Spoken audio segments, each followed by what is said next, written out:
नमस्कार शिव भक्तों, हर हर महादेव, जय शिव शंभू, जय भोलेनाथ। हम आप लोगों को एक बहुत ही प्यारी सी कथा भोलेनाथ की सुनाने जा रहे हैं। शिव जी का बैंक भी होता है। शिव जी के बैंक में सुख शांति, पैसा रुपया, बहुत सब कुछ मिलता है। जितना हम जमा करते हैं ना, जितना दान पुण्य करते हैं, जितना जमा करते हैं, सब हमको कई गुना इकट्ठा हो करके शिव गुरु वापस कर देते हैं। ये मेरी प्यारी सी छोटी सी कथा है। अब कथा पर चलते हैं।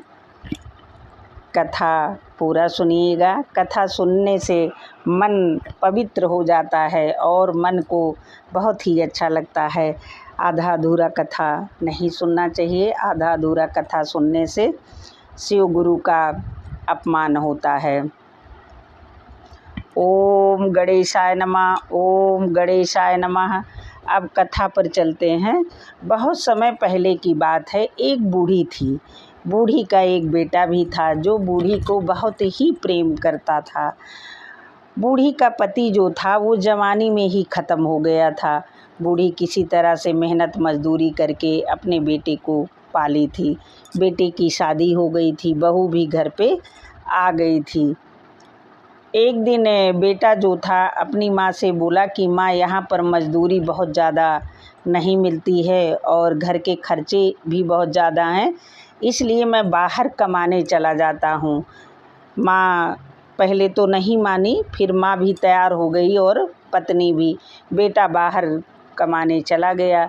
बेटा जो पैसा माँ को भेजता था, माँ उसी से घर का खर्च चलाती थी। जो थोड़ा बहुत बच जाता था उससे शिव चर्चा करती और या जहाँ शिव चर्चा होती वहाँ भोग प्रसाद ले जाती थी। तो ऐसे ऐसे इसी तरह से दिन गुजर रहे थे। और यह जो है उसके बेटे की पत्नी को, मतलब बहू को अच्छा नहीं लगता था। बहू सोचती थी कि माँ नाजायज़ पैसा खर्च करती है, बचाती नहीं है। एक दिन कोई जा रहा था जो है जहाँ बेटा नौकरी करता था, तो उसकी पत्नी ने संदेशा भेजा कि जो आप पैसा भेजते हो ना, वो माँ जो है बचाती नहीं है, सब खर्च कर देती है। और आप जो है आकर के माँ से पूछिए। तो वो आदमी गया और संदेशा बताया। तो बेटा पत्नी से बोला कि मैं इस महीने में तो नहीं आ पाऊँगा, अगले महीने में आऊँगा, फिर माँ से पूछता हूँ। अब बेटा घर पर अगले महीने में आया तो माँ से हाल चाल पूछा कि माँ और कैसी हो। तब बेटे ने कहा, माँ ये बताओ, जो मैं पैसा भेजता था उससे जो तुम पैसा बचाती थी वो कहाँ रखी हो पैसा। तो माँ बोली कि बेटा तू हमसे हिसाब मांग रहा है, आज तक मैंने तुझसे तो कभी नहीं हिसाब मांगा और आज तू मुझसे हिसाब मांग रहा है।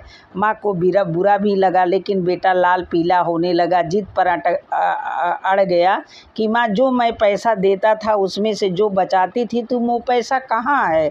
अब माँ बेचारी क्या करे, माँ को समझ नहीं आया। माँ के मुँह से माँ अपना बोल दी कि वो पैसा मैं शिव गुरु के बैंक में जमा कर दी हूँ।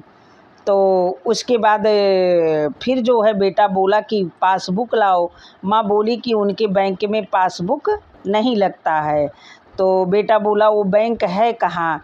फिर माँ बता दी। माँ बोली कि जंगल में जब जाओगे तो एक तालाब है, तालाब के किनारे एक पेड़ है, वहीं पर शिव गुरु का बैंक है। यह बोल करके माँ चली गई सोने। अब बेटा क्या किया, मतलब चल पड़ा। दूसरे दिन जंगल में जब जा रहा था तो एक व्यापारी उधर से गुजर रहा था। व्यापारी ने इसको देखा। व्यापारी बोला कि मतलब तुम इस जंगल में कहाँ जा रहे हो। तो बेटा बोला कि मैं शिव गुरु के बैंक से पैसा निकालने जा रहा हूँ। तो वह सेठ बोला कि अच्छा, तुम जब अगर शिव गुरु के पास जा रहे हो तो मेरा भी एक बात पूछ लेना। तो लड़का बोला ठीक है बताइए। बोला कि मेरे धन दौलत तो बहुत है, लेकिन मेरे एक औलाद नहीं है। तो वह बोला ठीक है। फिर आगे गया तो क्या देखता है कि एक हाथी जो है पड़ा हुआ है, कराह रहा था। हाथी जब इसकी आहट सुना तो बोला कि तुम कौन हो? तो बोला कि मैं जा रहा हूँ शिव गुरु के बैंक से अपना पैसा निकालने। तो हाथी बोला कि अगर तुम शिव गुरु के पास जा ही रहे हो तो मेरी एक बात पूछ लेना कि मैं इतना दिन से पड़ा हुआ हूँ, मेरे प्राण नहीं निकलते हैं और मुझे बहुत ही ज़्यादा तकलीफ़ है। वह बोला ठीक है, मैं पूछ लूँगा।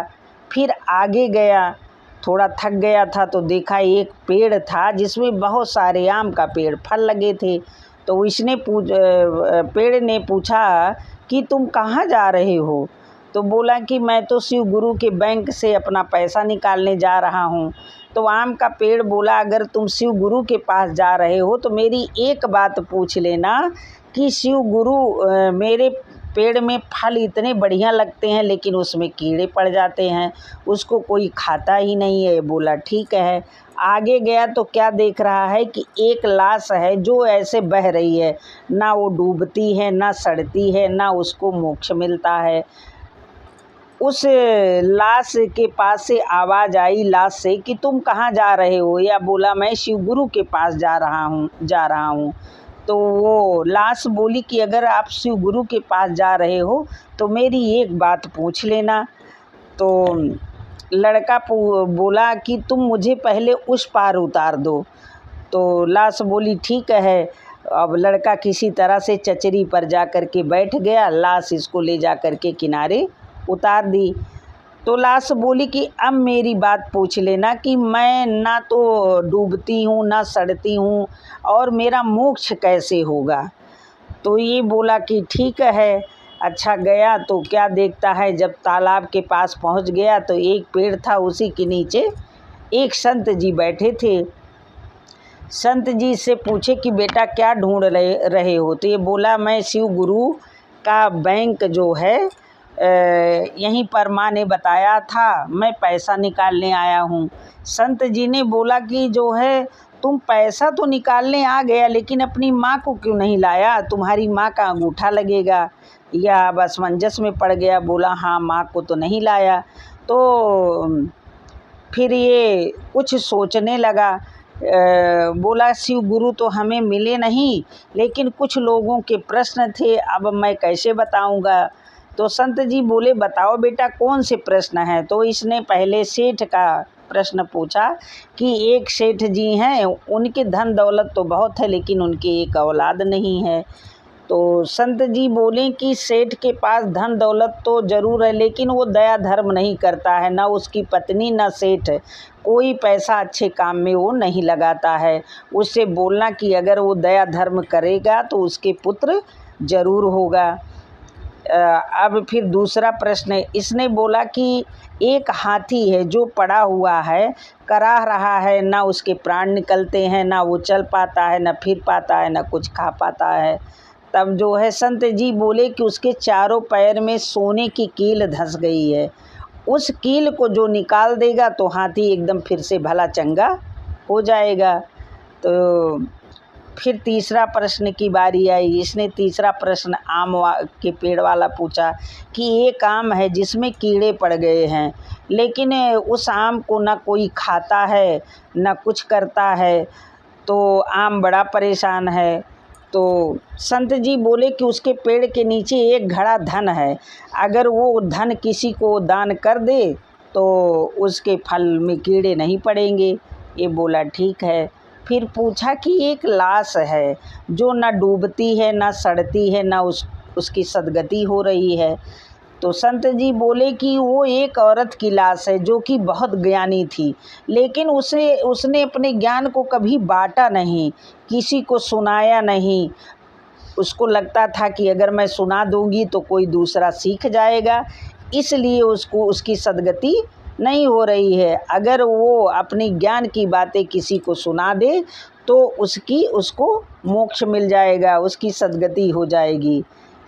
अब लड़का बड़ा प्रसन्न वहाँ से चल दिया। पहले लाश के पास आया तो लाश से और संत जी ने उसको एक कुत्ता भी दिया कि ये कुत्ता तुम ले जाओ, ये तुम्हें अब तुम्हारे घर तक पहुँचा देगा। अब कुत्ता भी साथ में था। फिर देखा लाश को, उसकी चचरी पर बैठ गया। लाश को इसने बताया कि तुम अपनी ज्ञान की बातें अगर किसी को सुनाओगी तो तुम्हारी लाश जो है तुमको मोक्ष मिल जाएगा, तुम्हारी सद्गति हो जाएगी। तो उसने कहा तुमसे अच्छा कौन मिलेगा, मैं अपनी ज्ञान की बातें तुम्हें ही सुना देती हूँ। लाश ने अपनी ज्ञान की बातें उस बूढ़ी के लड़के को सुना दिया। लड़का जब सुना ज्ञान की बातें, उसे ज्ञान आ गया और जो है लाश जो थी वो पानी में डूब गई, उसकी सद्गति हो गई, उसको मोक्ष मिल गया। जब और आगे गया तो आम का पेड़ मिला। आम के पेड़ ने पूछा कि मेरे प्रश्न का उत्तर आपने पूछा? बोला हाँ पूछा। तुम्हारे पेड़ के नीचे एक घड़ा धन है, अगर वो धन तुम किसी को दान कर दो तो तुम्हारे फल में कीड़े नहीं पड़ेंगे। अब आम का पेड़ सोचने लगा कि तुमसे अच्छा कौन होगा, ये धन तुम ही ले जाओ। तो उसने एक घड़ा धन उस लड़के को दे दिया। अब फिर आगे गया तो क्या देखता है, हाथी। हाथी जो है, हाथी पूछा कि मेरे प्रश्न का उत्तर आपने पूछा? इसने कहा हाँ पूछा। तुम्हारे पैर में 4 सोने की कील चुभी है, अगर कोई कील उस कील को निकाल देगा तो तुम फिर से चलने फिरने लगोगे और खाने पीने लगोगे। हाथी हाथ जोड़ करके बोला तुमसे अच्छा कौन है, तुम ही मेरी 4 कीलें निकाल दो, इन कीलों का मैं करूँगा ही क्या। उसने 4 कीलें निकाल दिया और जो है हाथी फिर से भला चंगा ठीक हो गया। अब जब आगे गया तो सेठ जी मिले। सेठ जी पूछे कि तुम हमारे प्रश्न का उत्तर तुमने पूछा? बोला हाँ पूछा। आपके पास धन तो बहुत है लेकिन आप दान पुण्य या कोई नेक कार्य नहीं करते हैं, इसलिए आपके एक औलाद नहीं है। अगर आप दान पुण्य दया धर्म करो तो आपके पुत्र होगा। सेठ बोला कि ठीक है, मैं सबसे पहले तुम्हें ही अपना धन दौलत दे देता हूँ। सेठ ने बहुत से ढेर सारा धन दौलत उस लड़के को दिया। अब लड़का खुशी खुशी घर आया। कुत्ता तो अपने आप जब ये घर पहुँच गया तो गायब हो गया। शिव गुरु की देखिए महिमा। आया माँ के पैर पर गिर पड़ा और पूछने लगा, माँ आपके शिव गुरु का बैंक तो बहुत ही अच्छा था, मुझे तो उन्होंने कई गुना करके धन वापस कर दिया। और अपनी माँ से क्षमा मांगने लगा, हे माँ मुझसे भूल हो गई, मुझसे गलती हो गई, जो मैं आपसे हिसाब मांगने लगा। देखिए जो भी पैसा हम दया धर्म अच्छे काम में लगाते हैं वो शिव गुरु के यहाँ जो है रख जाता है और कई गुना हो करके वापस मिलता है। अगर हम अच्छाई करेंगे एक दिन अच्छाई लौट के आती है, अगर बुराई करेंगे तो बुराई भी लौट करके आती है। तो हमारे शिव गुरु सुख शांति धन दौलत रुपया पैसा सब देते हैं। ये मेरी कथा यहीं पर समाप्त होती है। अगर मेरी कथा अच्छी लगी हो तो मेरे वीडियो को लाइक और शेयर ज़रूर कर दीजिएगा। कमेंट बॉक्स में जय महादेव ज़रूर लिखिएगा। हर हर महादेव, जय श्री सीताराम, राधे राधे। पार्वती मैया के चरणों में मेरा कोट कोट प्रणाम। धन्यवाद।